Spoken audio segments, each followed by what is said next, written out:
Welcome to the Master of the NEC podcast, the ultimate destination for anyone passionate about the electrical trade. Whether you're a seasoned electrician, an eager apprentice, or just someone who wants to dive deep into the world of electrical work, you've come to the right place. Join your host, Paul Abernathy, a true authority in the industry with over 38 years of trade experience, as he electrifies your mind with in-depth discussions, expert tips, and valuable insights that will keep you ahead of the curve. Each episode, Paul will illuminate the complexities of the trade, decode the National Electrical Code, and share the latest industry trends, all while empowering you to take your electrical career to the next level. So, gear up, plug in, and get ready to supercharge your knowledge, because with the Master of the NEC podcast, the power is in your hands. Now get ready. Here is your host, Paul Abernathy. Ho! What up, everybody? Welcome to another episode of Master the NEC. My name is Paul Abernathy, your host. Thanks for taking time out of your day to join me for today's podcast as we look at the National Electrical Code and, of course, all things electrically related. If you have topics that you want me to discuss on future episodes, you can go right to paulabernathy.com. That'll send you to our portal where you put in your information and send it to us. It's on our website. It's very simple, easy form. Just put in your name and your question or what you want us to talk about, and we will see if we can't work it into an upcoming podcast and discuss it so that everybody can learn, because I'm sure they have the same questions that you may have. And so it just makes it nice and convenient for everybody. And again, I love addressing questions and teaching people the NEC. But anyway, welcome to today's episode. We're going to be looking at a change in the 2026 NEC, and it's not a big change on today's episode. It's just one that I want to use as a public service announcement, and that is to tell you that sometimes you're going to get code change books. You're going to get publications that are out there, and they're going to say something's a code change or something is different in the code. And to be honest, in all fairness, sometimes these books are started well before the ink is dry on any public inputs or public comments or the process. And so, again, in all fairness to them, sometimes we get these things started and it never fully ends up where we want it to be. So we just want to make that all clear. And that's what we're going to talk about today, because there is a document that's out there. It's from a inspection association. It's a great document. We're reviewing it. But we do see, every now and then we'll see issues and things like that. But in this case, we're going to be talking about 210.70. That's lighting outlet requirements. Subtle changes. We'll talk about it. They're not big, but we will address them because it does clear up some stuff that people did have confusion about prior. And they asked themselves, they scratched their head when it came to, for example, battery backup for a switch, that in how the luminaire with the switch went bad, or, battery was going bad or something, that it would give notice, and all this kind of good stuff has changed for the 2026 edition of the National Electrical Code. Of course, we'll look at the 2023 and then see how it changed for the 2026 and give you some context to that. And we'll also talk about a couple other little changes that took place in 210.70. Now, again, 210.70 is probably low-hanging fruit for many of you. It's just dealing with lighting outlets. That is your lighting outlet box that you're going to hang a luminaire on, if you will. And so there is requirements under 210.70 for that. And in the 2026 edition, it's broken down into 210.70A, which is dealing with the dwelling unit lighting outlets. Okay. And then, of course, there's a B, which is dealing with the guest room and guest suite lighting outlets. And then, of course, there's a C, which is generic. It says all occupancies. And then, of course, it gives some requirements for attics and underfloor spaces, utility rooms and basements and whatnot. So we'll kind of cover all three of those in this episode, so we can kind of lay that all out so you can get and see what has changed and kind of make it a little bit easier for you to understand. Okay. First and foremost, in the 2023 edition of the National Electrical Code, when it went to the general statement 210.70, it had basically a statement in there that said the switch or listed wall-mounted control devices shall not rely exclusively on battery power unless it incorporates a positive means of notification of impending battery depletion. And then manufacturers could do that in many ways. It could fail in the on position. It could, they could come up with maybe some kind of a notification to let you know the battery was failing. Or again, when it did fail, it failed in the on, failed in all on position. So it makes the battery relevant. Well, in the 2026 discussion, all the way back in the public input stage, it was made very clear by a public input that said, why do we need to worry about this battery? And if I did have a wall-mounted control device that was on battery, why do I care if the battery depletes? And you're saying, well, because we want to know. Okay. And then some people in the industry, manufacturers of such devices, for example, said, well, I think what people want is for some type of alarm or something to come on, just like a smoke alarm, to let you know that it's time to change the battery or something like that. That makes sense. Okay. They're thinking, yeah, that's what we want. But then people started to say, well, wait a minute. And this is exactly what the code panel stated. If you're the kind of code panel geek and you want to go look at revisions, you look at the first revision, which is 7966. And this is under the first revision for the public input stage. And again, for those that don't know, we put public inputs in, and then, of course, the code panels get together and they look at it. They read all the public inputs, and then we generate what's called a first draft or first revision. And the first revision is then circulated, and everybody out there can comment on it, right? And then they can submit a public comment on that first revision. Okay, that's kind of how the process works. So in this scenario, it was submitted, and it was a public input. And I believe, if I've got it right, originally the public input was trying to make a statement about making a change. 4444 was trying to make a statement about the battery and then less positive means and advanced notification and all this kind of other stuff. It was trying to ease into this and make this a little more palatable for people. However, the code panel looked at it, and this is the explanation from the code panel. Okay, and here is what they said. So what they did was they struck out all of that language. The portion about it that says it had to be, not rely exclusively on a battery unless the means are provided to automatically de-energize the lighting outlet upon battery failure.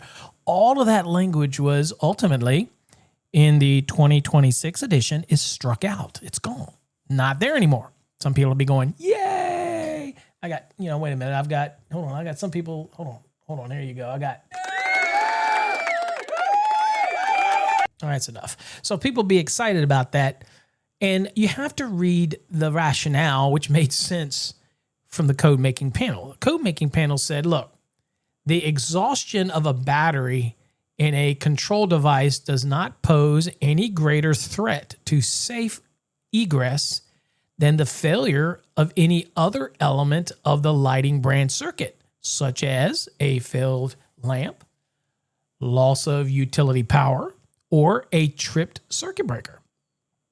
The committee also recognizes that the automatic energization of a lighting could also create a safety issue. Additionally, the need for safe egress lighting falls within the scope of NFPA 101. So ultimately, their decision was, strike all this out. And let's just cover the normal requirements for A, B, and C and not get into this requirement for battery or automatic energizing it to, if there's a battery failure, get rid of all that. Just trash it all. And that's what they ultimately decided to do. Now, the reason I bring this up is because there is a very popular document that is available that teaches code changes. And they have a very lengthy explanation and analysis and at a glance. However, the at a glance or basic executive summary, we like to say, is incorrect because they make a statement that it's going to require some kind of visual or audible to let you know that the battery has failed, and that is not what it actually says. Now, they do go on into the analysis and explain that at the end, but I just tell people be very, very careful sometimes when you're looking at things like that because there isn't any requirement for any audible or anything like that. It might make perfect sense, okay? It makes sense to me, but it doesn't actually state that, okay? So just want everybody, again, there's going to be a lot of things coming out, a lot of people putting stuff out there. And so make sure you do take the time to read it, study it, ask folks. If you have something, again, you can always send it up to us, and we'll give you our take on it. Again, our opinions are our opinions, but again, it's usually founded pretty good in the fact that we kind of do this for a living. So, but at the end of the day, again, just be careful in it. And it basically seemed like a really long analysis of 2DIN.70 that was unnecessary. It basically could have been summed up in a sentence that said that the code making panel feels that the wall-mounted control device that was battery operated that would fail is really no different than the luminaire failing itself, or the lamp burning out, or the circuit breaker tripping. It is what it is. So why should the wall-mounted control device be treated any different? That type of scenario. So that's kind of the summary of that, letting you know, kind of, okay, well, I get it. I get what changed. Now, with the removal of that, the only other things that really significantly change here is that we now reincorporated the word switch back into it instead of just wall-mounted control device, which we know is a switch, but it doesn't always have to be a switch. It could be one of those Picos. It could be something else, okay? Casetas, I guess they call them. It could be other options, right, for switching.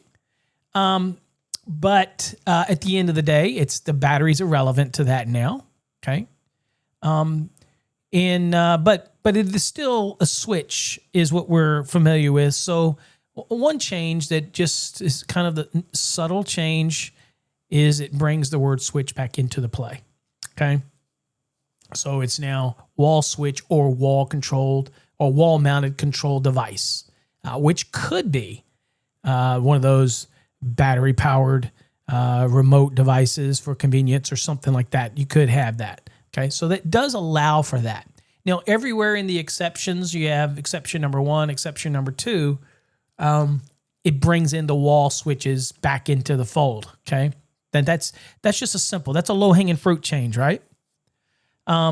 Because we all knew that a listed wall mounted control device could be a switch as well.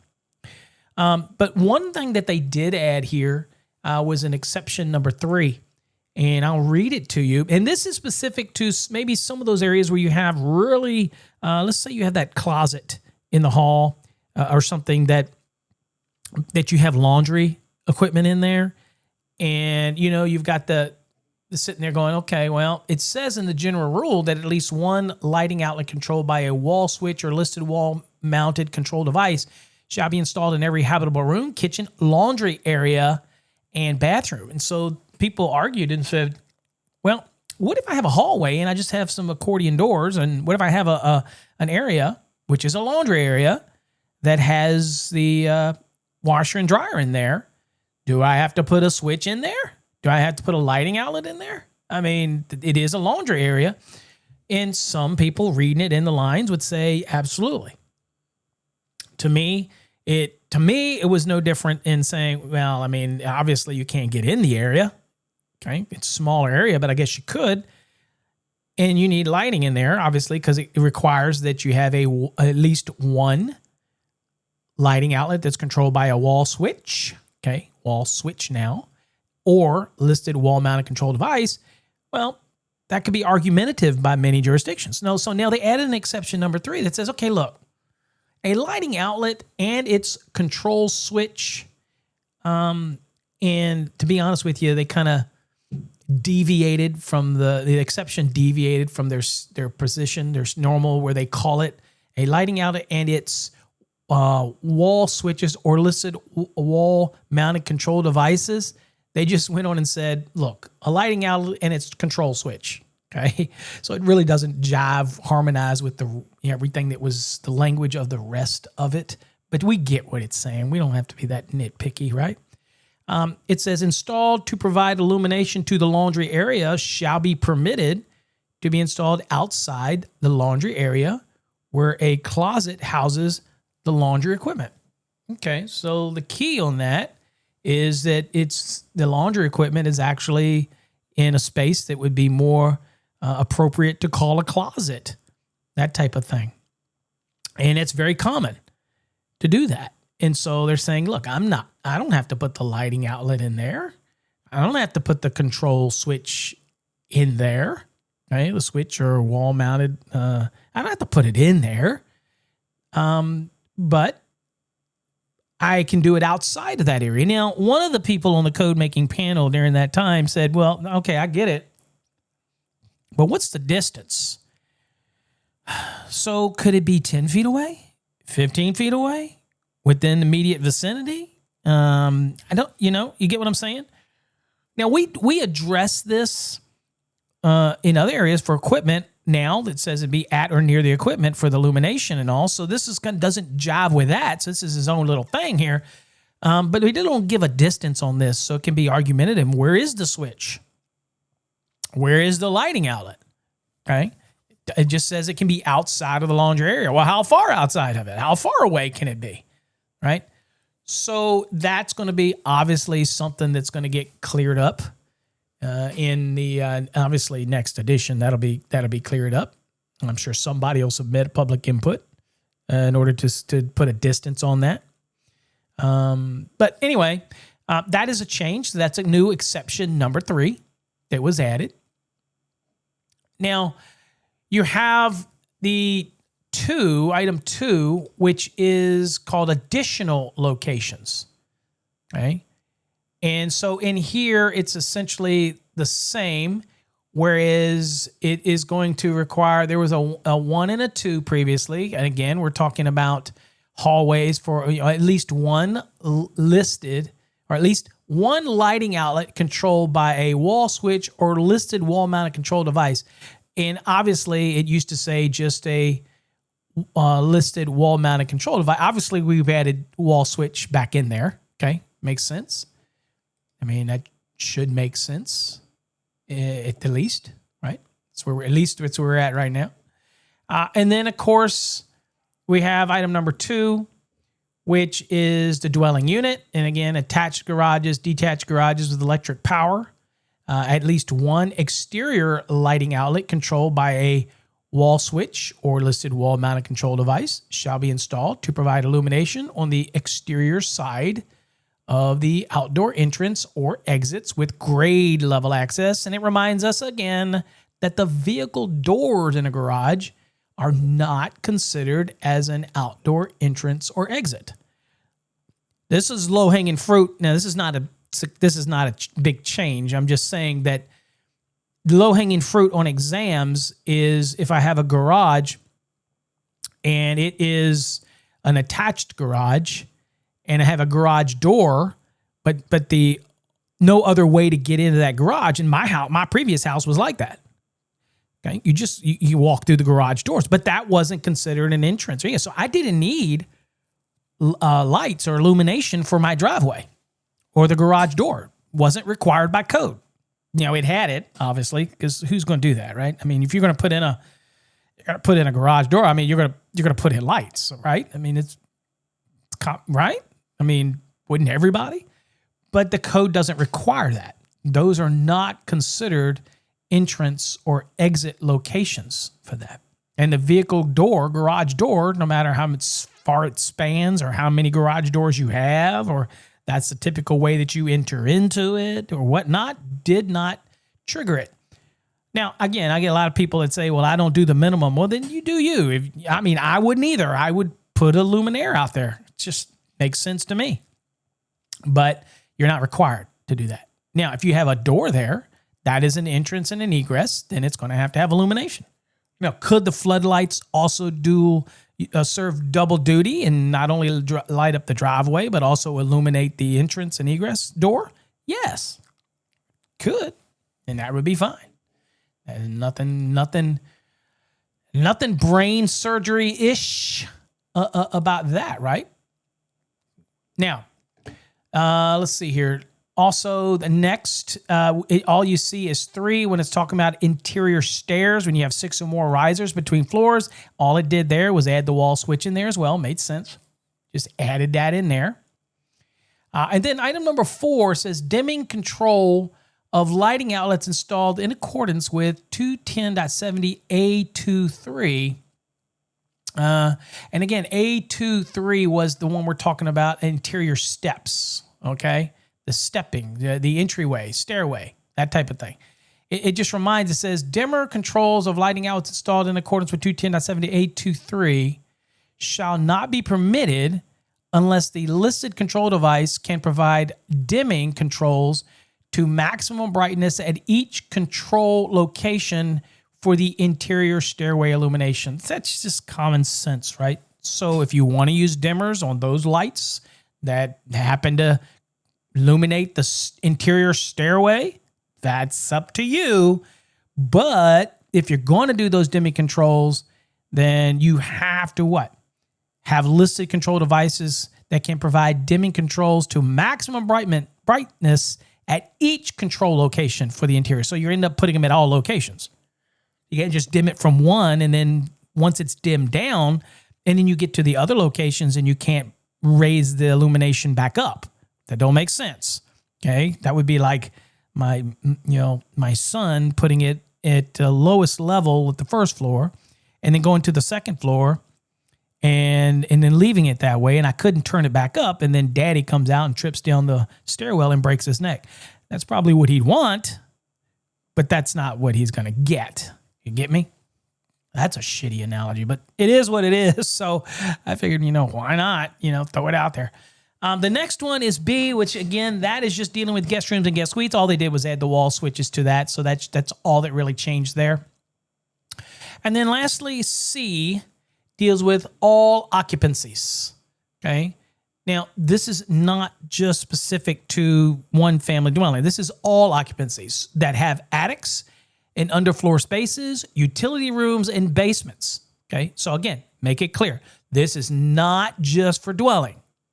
That's where people kind of lose sight. That's why it says all occupancies. It applies to dwellings, but it is all occupancies. It says for attics and underfloor spaces, utility rooms, and basements, at least one lighting outlet containing a switch or controlled by a wall switch or listed wall-mounted control device. And by the way, when it says containing a switch, we're talking something like a keyless. You have a switch that's built right into the lamp holder. Okay, it's part of it, right? Or controlled by a wall switch or listed wall-mounted control device. Okay, depending on your installation, your application, shall be installed where these spaces are used for storage or contain equipment requiring servicing and shall comply with the following. So if you're going to store things down there, utility room, storage, underfloor space, storage, attic, storage, provided your attic is designed for it and handles the loads, all that kind of stuff. So in those areas, I need to have switches. And whether it's a wall switch or a listed wall-mounted control device or the switch is integral to the lighting outlet itself. Either way, I got to have it. Now, there's 3 pieces here. Number 1 says a point of control shall be at each entry that permits access to the attic and underfloor space, utility room, and basement. Now, what is significant with that? You're thinking, well, why is that significant? All right. Well, it's not really a change.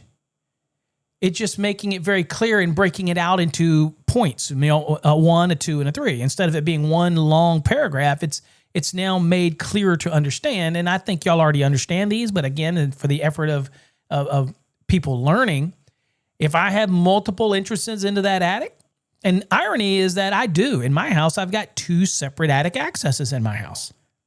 Makes sense? So I'm going to have luminaire. I'm going to have lighting I'm going to have lighting outlets. I'm going to have switches. I'm going to have it at each one of those accesses. Makes sense? But that would go to the same for a utility room, and that would go the same for a basement. And again, people, I don't store shit in my basement. Come on. Yeah, you do. So anyway, you would have to have the switches, okay?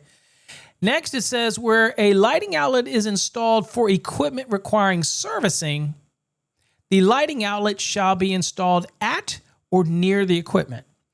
Okay, so you could have lighting outlets in this space, okay? But this makes it very clear. And again, it's not that we're talking like, ooh, is that a change? No. It said it previously. It says where the lighting outlet is installed for equipment, it says the lighting outlet shall be installed at or near the equipment. That's not new. It's just that it was broken up now in a 1, a 2, and a 3. That's all. So it's worth mentioning. But again, I want to be common sense because I do see this a lot from people who say, look, I've got a basement, right? And I've got this equipment that gets serviced. And the lighting outlet is more towards, one side of the basement. And maybe I don't have one on the other side where the actual equipment is. So it's got to be installed at the equipment or near the equipment. Now, we don't have a definition of near. It doesn't say immediately adjacent. I would like it to say that. It would be nice if it said installed at or immediately adjacent the equipment. Maybe that's a public input. Anybody out there wants to submit a public input? But right now it just says installed at or near the equipment. That's going to be AHJ call, but let's use a little common sense here. If it's on the other side of the room and I'm standing at it and my whole body is blocking the light to get on the piece of equipment that I'm working on, and if my ass has got to go get a flashlight to work on it in a basement that has luminaires in it, that's a problem. So let's not let the NEC dictate that. Let's use common sense and say, shit, I need lighting, and I need to make sure that I and anybody in the future that may be working on that equipment is going to have enough illumination to work on that equipment. That's a common sense thing, and I would hope that we don't have to venture down that path of common sense versus the code being a minimum safety standard. But I guess sometimes I wonder. I wonder. Okay. Now, number 3 in this scenario is talking about controlling of the luminaire in that space or the lighting outlet in that space. It says, control by automatic means shall not be permitted. Okay, so this is like a motion sensor, things like that. Shall not be permitted to control all illumination in attics, underfloor spaces, or utility rooms unless a manual means to bypass the control is provided. So if you have a switch that is designed with a manual override, right? You can manually override it. You can, usually these have a button you can push on it, but it also has an occupancy sensor or something like that. So, the whole goal here is we don't want to be in this area working on something and you're working and something may block you from the sensor and then the damn light goes out in the middle of you working on something. So you have to have the ability. You can't fix stupid, but you have to have the ability for somebody to turn it on and override it and stay on. Now, what's interesting with this language is it says it shall not be permitted to control all illumination. You can control some of the illumination in that attic, right? Or that, attic and underfloor space, utility room, and just not all of it. And I would say common sense would dictate you don't put the automation on the luminaire that's supplying item number 2, which is for when you're servicing a piece of equipment. You're not going to put that one on the automated, okay? Automatic means. That would be common sense, you would think.